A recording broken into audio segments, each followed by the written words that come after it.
What's going on, everyone? Welcome to the latest episode of the Believe in Oregon podcast. I'm Zachary, Neel. My co-host over there is Jonathan Stewart. Jay Stu, what's going on, man? How we doing?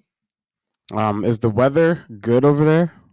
It's a little overcast and looks like it's gonna rain. I don't think it's gonna rain, but Ah, it's not great. well, How is it over there? to answer, it's great. I feel fantastic.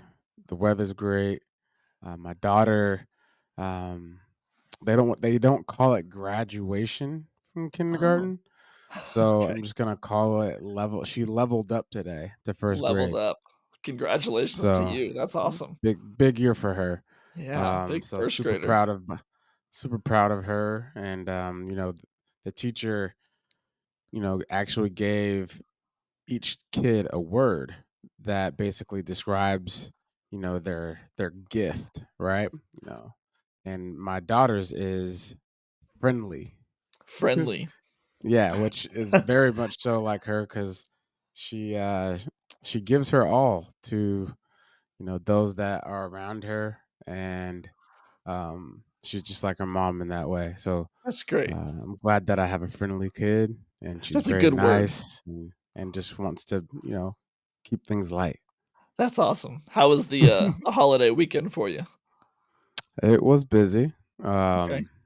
It was hot. The weather was, you know, good to go out to a soccer game. Went to Charlotte FC soccer game, and they tied. And so whenever I go to a sporting event and there's a tie, I walk away confused. But that's, it's common, clearly. But Apparently. it was a good time. The soccer games are fun. Yeah, yeah, they're Yeah. entertaining. Yeah, I went camping on the Oregon coast over the weekend, and, we were setting up camp on Friday night, and it was just raining, and I was like, "Oh, Oh, come on. This is oh. that's the worst way to start your camping trip, just everything gets wet instantly." But then Saturday, Sunday, beautiful, mid-60s, blue skies, so it was a fun So time.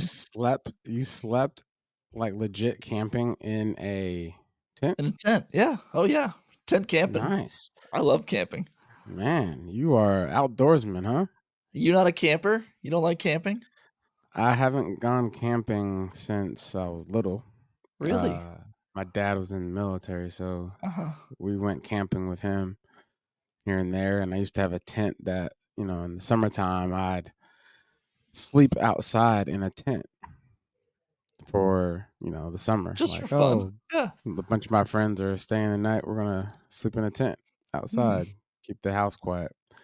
Uh, but yeah, I haven't camped in a long time like that. really? I love Maybe camping. I We go should do it this. camping several times every year. I've done it since I was a little kid, so So, what are you eating on your camping trip?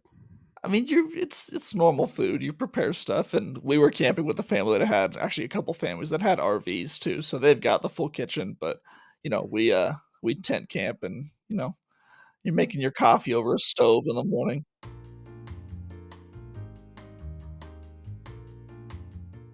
All right, a little bit of technical difficulties there, but we are back on.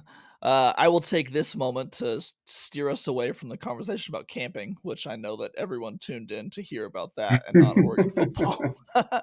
I just want to present another call to action. Pause the podcast right now if you're listening. Open whatever app you're listening to this on. Follow the show, subscribe, give it a 5-star rating, write a review. We will read those reviews on the show. Excuse me. Tell your friends, family, coworkers, anyone you know who likes the Ducks to check us out. I did look. We have one review so far. It came from back earlier in the year.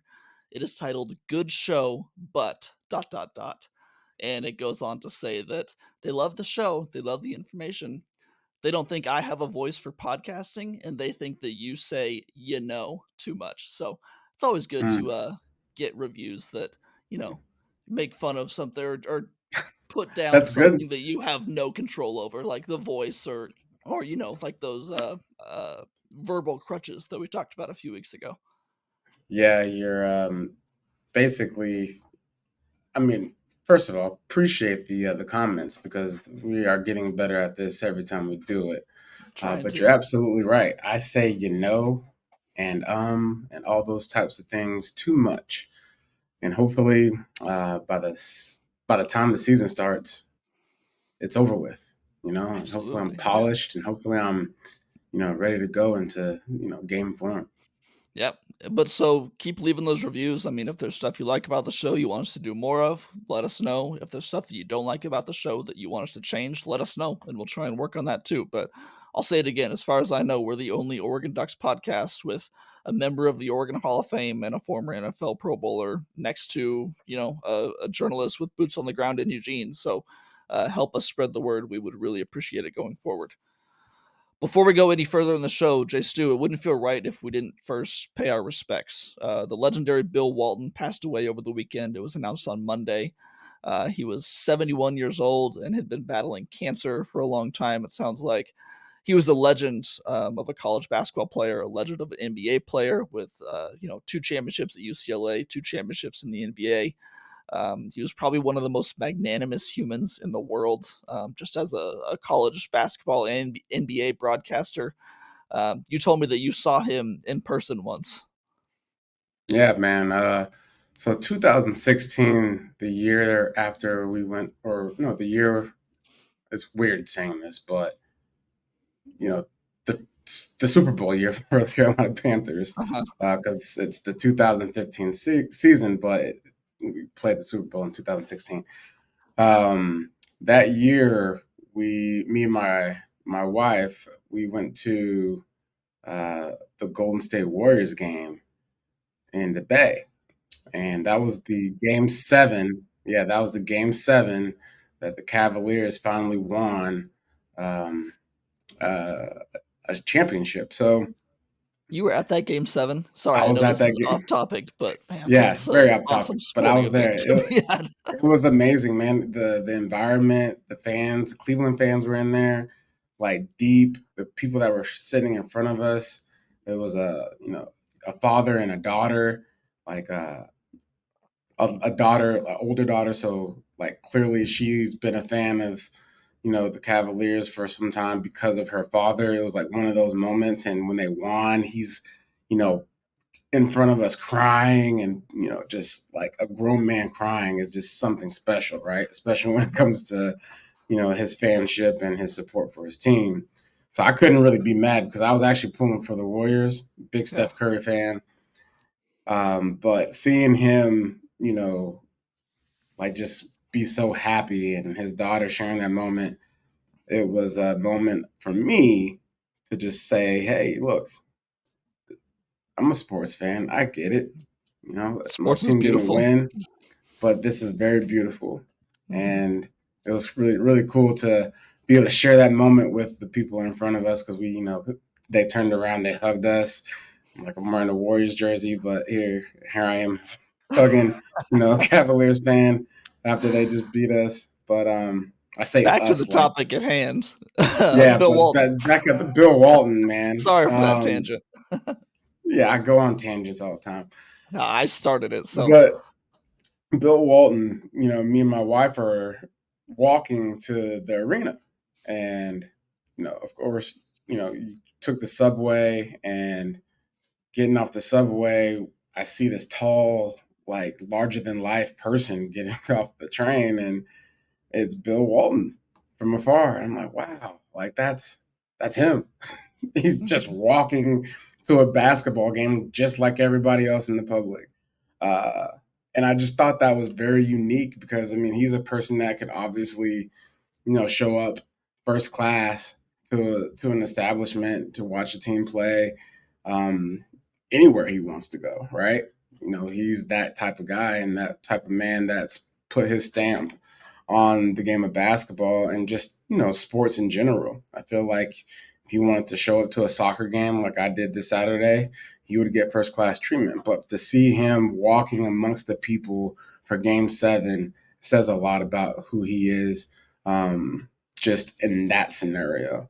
Uh, Clearly a sports fan, and clearly a fan of the game, and has put you know um, put the world on notice while he finished out a great career. But it's interesting just to hear all the things that people have to say about a guy like that. Um, and you don't really sometimes. I mean, when people pass away, you hear a lot of nice things, and but to hear not just his accolades as a basketball player, but really his accolades as a person, is really encouraging and inspiring. Yeah, absolutely. It's been super cool over the past 24 hours to see everyone's stories from times that they met him like you or they were working alongside him. It feels strangely copacetic that the timing of his passing came just days after the last Pac-12 championship was ever given out. He was the biggest supporter of the Conference of Champions, and we're truly going to miss him. I know that a lot of people didn't like listening to his broadcasts of like Oregon games because they thought he was too distracting. But once you kind of like understood what he was doing and understood the beauty of it, it was so much fun to listen to him. And I know that he's got a special place in Oregon, like Oregonians' hearts, because of bringing the first and only championship to the Portland Trailblazers in 1977. So it was definitely a sad day, sad news to hear that going out about him. But we're truly going to miss him going forward. He was a lot of fun to follow and watch and listen to, and seems like a great person. With all that Hmm. being said, Jay Stu, our listeners only have a few days left to get this incredibly good deal on melon hats. I've heard from a couple of people who have gone out and used our promo code to purchase these hats, but will you please try and talk some sense into the people that have not yet jumped on the opportunity and tell them what they're missing out on? You're missing out on a hat that has different types of styles. You got the rope style hats. You got, the snapbacks. They're all snapbacks, I believe. But, um, it's just a good hat. Fits every sized head. If especially for the summer, if you plan on being outside, it's going to protect you from the sun. It's going to protect you, um, just from, a bad hair day. Like all the Yeah, things that you need a hat for, this is that type of hat, especially if you're going to be doing water sports or being on a boat, hanging out with your friends. If that thing falls off, it will float, yeah, guaranteed. And they absolutely. say if you lose it in the water, you might as well, you know, jump in there after it because it's gonna float. Yeah. It's a good one. I tested mine out this weekend. I didn't go, swimming or anything, but there was a bunch of kids at the camp with us and they had a water fight. And I was wearing one of my melon hats and got in a Nice. water fight with them and it got soaked. It was drenched, but you know what? Stayed durable, stayed true to form. It's nice. It's right how I left it, how I was wearing it before. It still fits me perfectly. Like we've said before, antimicrobial properties, so sweat doesn't break down the fabric. Like we've said, the waterproof. You don't want to miss out on this opportunity. Go over to melon.com, use code Oregon to receive 30% off on your purchase. Again, that's melin.com. Use promo code Oregon to receive 30% off your purchase. The code expires on June 1st. That's like in 2 days, 3 days as we record this. So trust us, you're not going to want to miss out on this deal. Last week we started our slow preview and our ramp up to the 2024 college football season by looking at the potential areas of concern for the Ducks. We're going to continue that later on as we continue to preview the season. But before that, I want to talk about a subject that you and I are very in tuned on and the foremost experts on. That's college baseball. Super expert, man. Yes, big Um, time experts. did you know that we have a football player on the baseball team? Yeah, Bryce Betcher. Of course, I knew that. Man, Yeah, give me well, some I credit. I learned it today Okay. or this past weekend. Yeah. Um, that's pretty awesome. Can you guess how many home runs he's had his whole career? His whole career. His whole career. 17. Ooh, man, giving him a lot of credit. He's had 11. Okay. Wasn't too What about far. RBIs? Oh man. 34. Yeah, that's really good. Was it 34? 34 on the Wow. dot. All right. That Man, was a complete you've been guess. keeping up with my guy. All right, I've been have how many tackles did he have last year? last year Bryce Betcher had 28 tackles. He's the number 20. He's number 28 on the field. That's true. Yeah. Baseball. He had 37 tackles. Okay. Yeah. Didn't give How him many enough sacks credit. did he have? He had one sack. Oh, wow. You're right on it. It was Right on it. Texas Tech, I believe. I remember that one. Remember it. What Yeah. about a forced fumble? He had a forced fumble against Portland State. He had one forced fumble. Wow, man, you're a brainiac. I do this for a Um, living, Jay Stu. Zachary Neel. He's a man of what he writes. He's not lying. No, how do you think they're going to fare against San Diego? Yeah, I think they'll do pretty well. Just to set the stage, UO lost in the Pac-12 tournament last weekend, but they still made it into the NCAA tournament where they are headed to Santa Barbara for the regional down there. Like Jay Stu said, they will play San Diego on Friday at noon. Also in the regional with them is UC Santa Barbara and Fresno State in a double elimination playoff bracket. I'd be lying if I said I knew anything about San Diego. I know slightly less than I know about Oregon baseball, to be completely honest. But this team was good, and they were ranked near the top 25 in the top 25 near the end of the year. I think they should be fine. I'm excited to watch them play. This is kind of the time of the year where I get into baseball and I start learning about all of these guys. So I'm definitely excited to put my baseball cap on and just gonna go on this ride with them. What do you think? Just looking at the stats here, 22 and 20 all time in postseason play. So we're above 500. Okay. We're 17 and 12 all time in regional play, above 500. So I mean, I feel pretty good. If I'm going to Yeah. be a betting man, I'd bet on them since Yeah. they're above 500. Uh, so Well, they've it's got really a good coaching too. That's what it is. Coach Waz is a very good coach. He's had them in a good position the past few years. yeah, 5 years coach, and he's been in giving his team opportunities to be in postseason play 4 times. So you never know. All you got to do Yeah. is catch the heat late. It doesn't Yeah. matter when, just as long as it's during the postseason, catch the heat and ride the wave. There's a guy that I follow on Twitter who is a college sports statistician. His name's Parker Fleming. He's Stats O War on Twitter. He does a ton of stuff, just like breaking down the numbers in college football, college basketball. Now he's doing college baseball. He gives UCSB a 42.5% chance to get out of the regional. San Diego has a 29.7% chance to get out of the regional.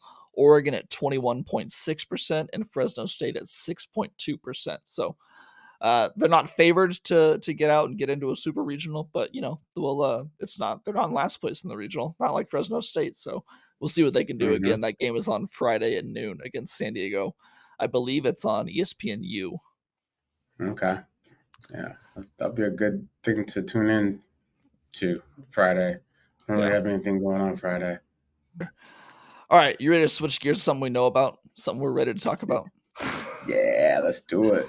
Let's switch gears to some football. Like I said earlier, last week we started our slow burn on previewing the 2024 season by looking at some of the potential causes of concern for Oregon team. I think we can admit that it was a lot harder to do than it seemed. I personally left feeling pretty good about where the Ducks stand and all of these causes of concern. What did you kind of think of after we actually went through that exercise? I felt pretty good about where Oregon is. It was almost kind of like doing your own studying Mhm. to make sure that your team is where they need to be. Yeah, that's a good way And to put it. uh, I think a lot of people, they listen to the podcast, they listen to the talk shows, and obviously stuff like stuff that you write. They depend on you to get an opinion. So it's really nice to be able to be on this side of things and actually doing this research and figuring out for ourselves how we actually feel about the University of Oregon, and instead of just going with our gut instinct because we're fans. Um, so it's really awesome to feel good about being a fan about a team that's actually really good. Yeah, absolutely. Well, this week, I don't think that things are going to get any easier for us. I want to see if we can rank the position groups on Oregon's roster. That may seem like a straightforward process, but when you actually break it down, it's a lot harder than you think. So Yeah. we're going to say, like, who is better, the quarterbacks or the wide receivers, the running backs or the tight ends, the offensive line or the cornerbacks? In reality, you can list these 10 position groups any which way, 1 through 10, and it's pretty hard to argue against it. I think there's an argument for really almost any of these things to be at the top or the bottom of the list. So, what were your thoughts Hmm. when putting together this ranking? Um, you know, I had an obvious number one. We'll get to it, but Mhm, I think with the middle of the pack there, uh, it's a lot to be determined, right? mhm. a lot of missing folks from last season, and so I think there's a lot of proving that needs to be done. Um, but no real surprises. Mhm. Yeah, Yeah. I'm really interested to see how your list compares to my list, and that's what's it's Hmm. because like I said, you can get 5 different lists from 5 different people, and they may look completely different. So, let's have you start us off with your bottom 3 position groups. So starting with number 10 and give me up to number 8. What is your number 10 spot? Okay, so are we doing punters and kickers separate, or are we doing punters and kickers same? That's a good question. So for this, I left punters and kickers off just to keep it as at an even 10. So I've got quarterback, running back, tight end, wide receiver, offensive line, interior defensive line, edge rushers, linebackers, cornerbacks, and safeties. So I did Oh, not so you include have any special safeties. teams. Okay, okay. Um, Maybe I all should have right. clarified that before we were recording. Yeah, no, that's good. All right. Well, so, anyways, we'll say number 11, the Okay. punters and kickers. Yeah, that's fine. until you We'll throw them until down you, there.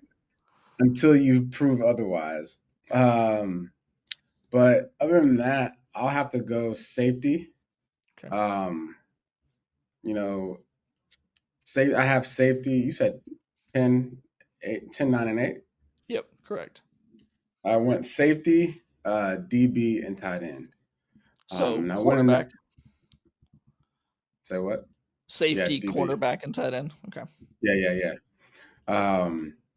And basically, there's a lot of potential for the DBs Mhm. from the cornerbacks standpoint. I mean, right now I have them, listed at a 8, but by the end of the year, they could be number 3. They can be number 4, depending on, our guy from Washington, Jabbar Muhammad. Jabbar Muhammad. Yeah, Mhm. lockdown corner.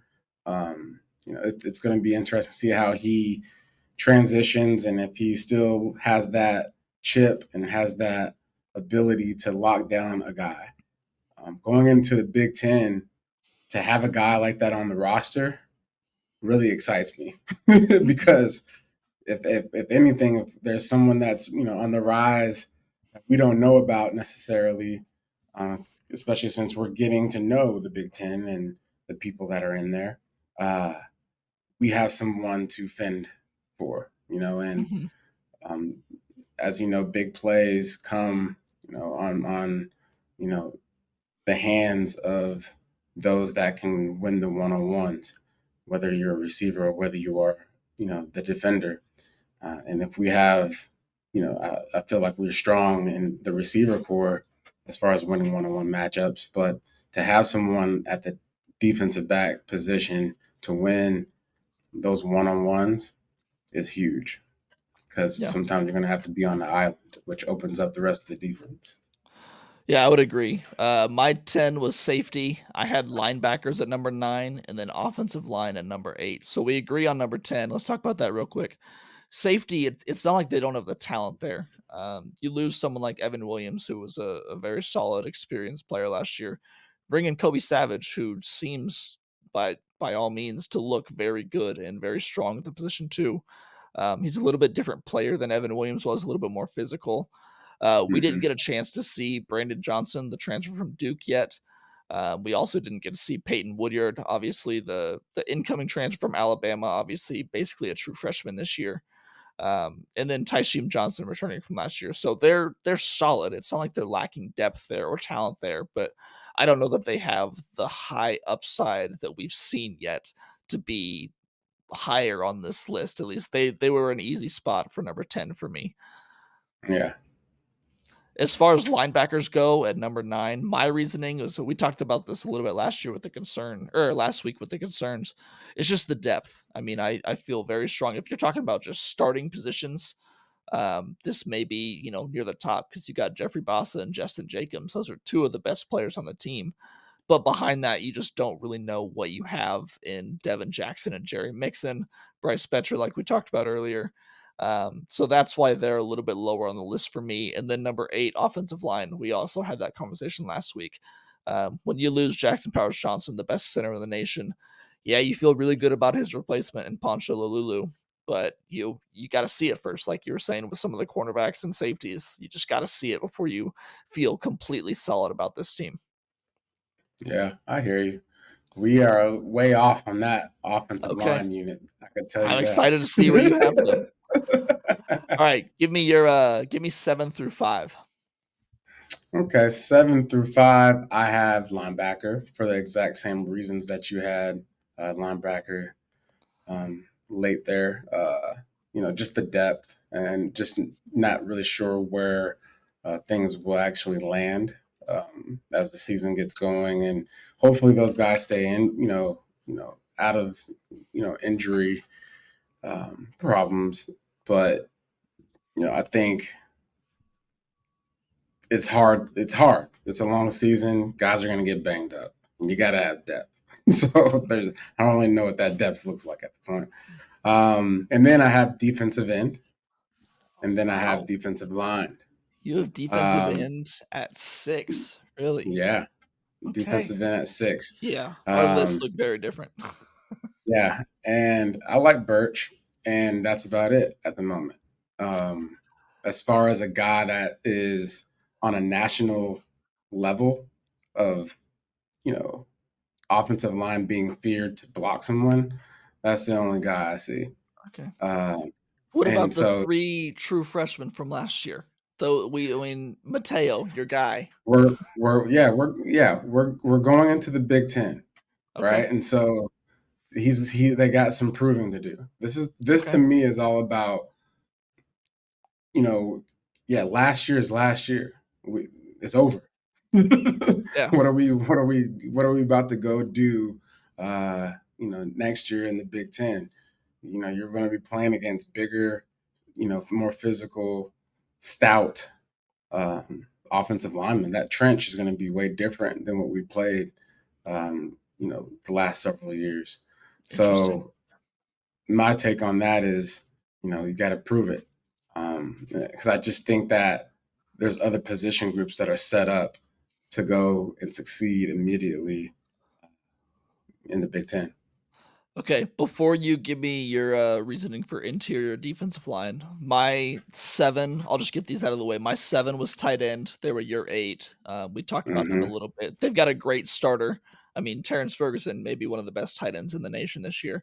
Behind them, Yeah. you feel pretty good about Kenyon Sadiq and maybe what Patrick Herbert can do, but not a ton of depth behind them. I don't think we need to spend too much time there.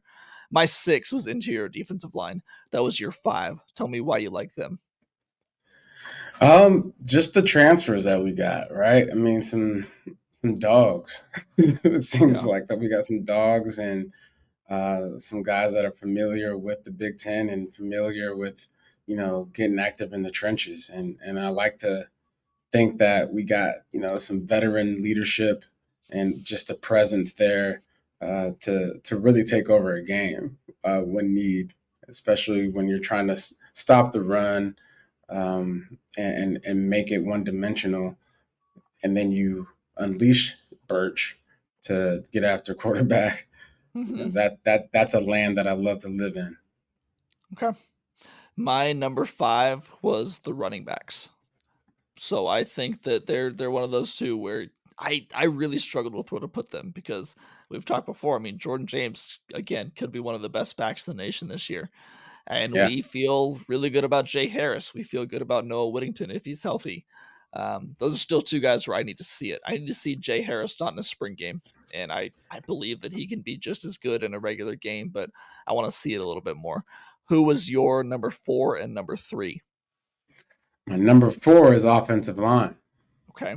And the reason why is because we have two tackles in Cornerly and Cornelius that have potential to be first rounders in the NFL, Yep. period. And you look at our strengths last year, our strength was getting to the edge and running on the edge, protecting the edge. And obviously, a lot of that is due to having a center that's occupying that space and locking that down as well. When we talk about pressure on quarterback, you know, a lot of that, comes from the fact that a defense. There's no weak points, right? And so it'll be interesting to see what kind of game stunts we'll see next year without JPJ at our center position, and seeing how these guys respond on the edges there, because it's going to be more demanding that they lock those things down. Uh, because stunts, there's different stunts that you can run when you have a weak point at the center position. So hopefully, Pancho comes in there and gets active and keeps things rolling. But the offensive line is my four, and then I have the running backs at three, Okay. and it's solely on Jordan James. I actually watched some film on Jordan James alone, and last year when he came into the game, he was just a different. It was a different pace. That makes any sense. It was Hmm. sure-footed. It was exactly how you would want a running back to run the ball. He's a Hmm. natural runner. He's a natural running back. He delivers blows. He runs with great contact balance. Uh, and then obviously you add Jay Harris in there. It'd be interesting to see how he's able to, represent himself on this roster in this scheme. And hopefully he's a playmaker like we expect him to be. But Jordan James alone, because we have that film and I've watched it, he alone makes them, that group, the third best. Yeah. Yeah, it's hard to argue against any of that. My number Mm-hmm. 4, I had the cornerbacks, which is, your offensive line versus my offensive line is very different. Your cornerbacks versus my cornerbacks is very different. That's Yeah. interesting to see a contrast between those. I just think that the talent that they got this offseason and that they brought in, both via the transfer portal and the recruiting, is just so stacked now in that room, especially with Jabbar Muhammad there, Cam Alexander from UTSA. You got Julio Florence coming back from last year. And not even the talent up top, just the depth that they have that they can rely on. So I've got them at number 4. My number 3, which you have not touched on yet, so I know your top 2. My number 3 is the quarterbacks. I struggled. I wanted to put them higher, but it's one of those things. And, three, it's basically 1A, 1B, and 1C to me. These top 3 position groups, you could easily order them any different way. So why don't you give me your top 2, and then we'll go through my top 2 and we'll just talk about them. All right, my top two is, so number two is Dylan Gabriel. Yeah. Number Okay. one is the receiving core. Yeah. And I say that number two is Dylan Gabriel. And I say it that way on purpose because he's a Heisman finalist, Mhm. so we can't ignore that, right? But I put him at number two. It's easy to put a Heisman finalist or a projected Heisman finalist Mhm. um, at number one, but as a quarterback, there is a lot that's expected of you. There's a lot that's going to be expected of him. A lot of pressures as far as making this transfer move when it seemed like you had a good thing going at Oklahoma, and so I would just like to see it happen, and then obviously it'll roll into what it rolls into. But this receiving core, bro, is Let me just pause you real quick, and we'll yeah. we'll touch on the receiver because the receivers are also my number 1. Let me just touch on my number Okay. 2 real quick. Yep. The Go edge ahead. the edge rushers is at number 2 for me, and this is Okay. stark contrast from yours too. You had them at number 6. Um, Mm-hmm. I get what you're saying, that you need to prove it with these 3 young guys. I think Mm-hmm. that the ceiling is just so high there. Yeah. Like you said, you've got Jordan Burch up top, and I know he's gonna play some edge. He's gonna move around to DN too, and he's kind of like that Brandon Dorless mold where he can move inside and outside a little bit more. But then you have Mm-hmm. guys like Mateo, like Blake Purchase, like Tatum Tuioti, like incoming freshman Elijah Rushing. There's Yeah. just so many guys there that they can throw out there. That's even without mentioning Amarion Winston. I just think they're really stacked there with depth and talent. So I like what they bring to the table at that position. We both have wide receivers at number 1 on the list. Tell me why you think the wide receivers are the number 1 position group on this team. Tez Johnson, Evan Stewart, and just the deep unit.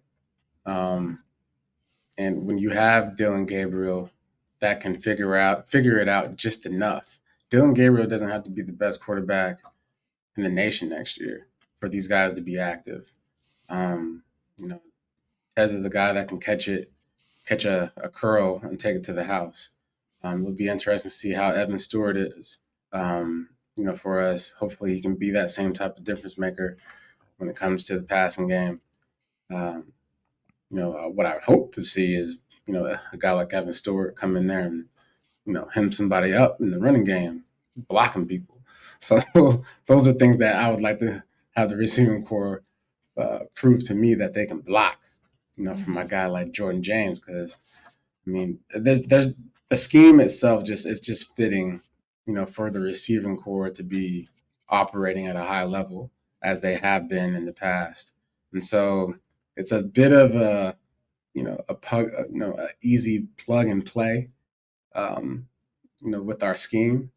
But Tez Johnson from last year, I'm really looking forward to seeing him continue what he put on as far as the performance he put on in the bowl game. That's going to be really fun to see. And you have a quarterback that's very similar in certain aspects to Bo Nix, and he had a great chemistry there with Bo Nix as far as timing and accuracy, and just getting the ball out. So if Dylan Gabriel can watch film of Bo Nix and see how he was operating with, arguably one of his favorite receivers and targets, because they spent so much time together throughout their entire existence, right? Hmm. So, um, watch that film and make Ted Johnson your best friend. Absolutely. Yeah, and we talked earlier that, ranking these position groups was so difficult and finding out, oh, who's this one's a little bit better than that one, this one's a little bit better than that. Wide receivers was always number 1 for me. I had never any consideration of putting any other group at number 1 because like you said, there's the talent up top. You got Evan Stewart, you got Tez Johnson, you got Trayshawn Holden, then you got the depth. Then you got Gary Bryant, then you got Jurion Dickey, then you got Kyler Casper, Jeremiah McClellan, Justice Lowe. You got all of these guys. I'm sure I'm not mentioning several players as well that deserve to be Yeah. mentioned, but there are so many guys that can go in and I think fill a role on this team that truthfully there's not enough balls to go around. There are going to be guys that should be getting targets and should be getting looks in this offense that aren't going to be getting those proper looks. So that's the best problem you can have as an offensive coordinator. Will Stein told that to us in the spring. He said this is exactly where I want to be. I'm struggling to get the ball to all of these guys because we have too many people that need the Brock. And that's not even to mention guys like Terrence Ferguson and Kenyon Sadiq who need the ball too. So, Yeah. yeah, I think that this is easily the best group on the field on the roster, which is such a strange thing to say about the Oregon Ducks because historically it has not been a program that has been fraught with elite wide receiver talent. There's been great players to come through: Keenan Howery, Sammy Parker, Dylan Mitchell, Josh Huff, the likes of them. But it's rare that you have arguably the best wide receiver in program history with Troy Franklin leave, and the next year it's like, oh yeah, they look quite a bit better at that position. Yeah. I Yeah, think we did it. I think we did I it. do So have I do I do have maybe a second guess at this moment after okay, talking about all this. Because which is always good. It's always good sometimes if you can change your mind. yeah, what do you Um, got? I had the tight end position. I had it at 8, Uh-huh. and I feel like I want to move the tight end position to 5. To 5. Okay, so then you move defensive line, edge, and linebacker down. Yeah. Okay. And I say that because as we were sitting there talking about the receiving core, our tight end's about to be eaten, boy. Exactly.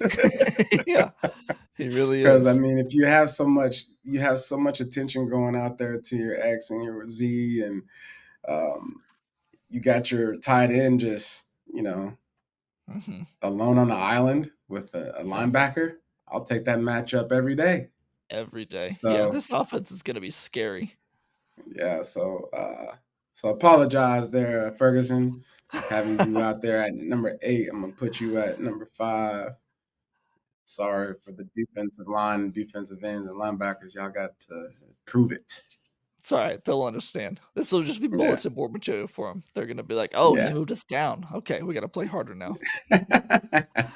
So let me run through it. As I wrote it down from your first time, not from when you switched. So I'm gonna run through it like that. But I had number one, wide receivers, two, edge rushers, three, quarterbacks, four, cornerbacks, five, running backs, interior defensive line at number six, tight end, offensive line, linebacker, and then safety to close it out at number 10. Jay Stu had wide receivers at one, quarterback slash Dylan Gabriel at number two, followed by the running backs, offensive line, interior defensive line at five, edge rushers at six, linebackers at seven, tight end at eight. He later switched that to number five, cornerbacks to nine, and safeties at 10. Those are our rankings. You can rank those however you want, and I really can't argue against it. It's pretty impossible to do. Yeah. Only thing we can't do is put the receiving and the quarterbacks at 10 Yeah. because that is That's not reality. that's probably the one thing. But other than that, it's like, yeah, I was just talking with some friends about this. Like, who do you think is the best one? And it's like, man, I really don't know. So I wanted to flesh it out with you and see if we could get to the bottom of this. But ultimately, I don't know if we learned anything more than we thought coming in. Yeah, I think we just hit the nail on the head as far as depth and the importance of depth. Mhm. Um, but again, back to this tight end thing, I changed my mind because talk about a group, of receivers that's deep. I mean deep. You got to throw in the fact that tight end is a receiver. Yeah. And obviously he has different responsibilities as far as blocking and dressing up, the formations. But when those guys are, third and 8, it's a dangerous situation. Yep. Ferguson's gonna be open. He's Yeah. gonna be open. You're All right, let's gonna wrap have it up to. there. Let's All wrap it up right. there. We'll be back on next week just like normal. Again, one more time, please go out and find us on your podcasting app. Subscribe, like, rate, review, all that stuff. Tell your mom, tell your neighbor. Help us grow our audience a bit this off season so we can really be rolling once that 2024 season hits. Jay Stu, you got anything to add before we get out of here? Man, just follow us. Follow us on all the platforms. Follow me on, Instagram, Jonathan Stewart without the T1, and you'll see some clippings of the Believe in Oregon podcast with Zachary, Neel, and myself. We're also trying to grow we're looking at a YouTube page. We're getting our the videos have been going up on the Believe YouTube page. So if you want to watch the podcast instead of listen, you can find it there. But we're working on, figuring out how to get that consistently up every week. So 'cause I know a lot of people like to watch podcasts instead of just listen to it over their phones. So that will be something we will keep you up to date on as it goes forward. But anyway, you can check out more of my work at duckswire.usatoday.com. Follow me at Zachary C. Neel on Twitter. Follow Jay Stu on Twitter at Jonathan Stewar1. And make sure to check out the Believe in Panthers podcast. For myself, Zach Neel, for my co host, Jonathan Stewart, we will talk to you guys next week. Until then, take it easy.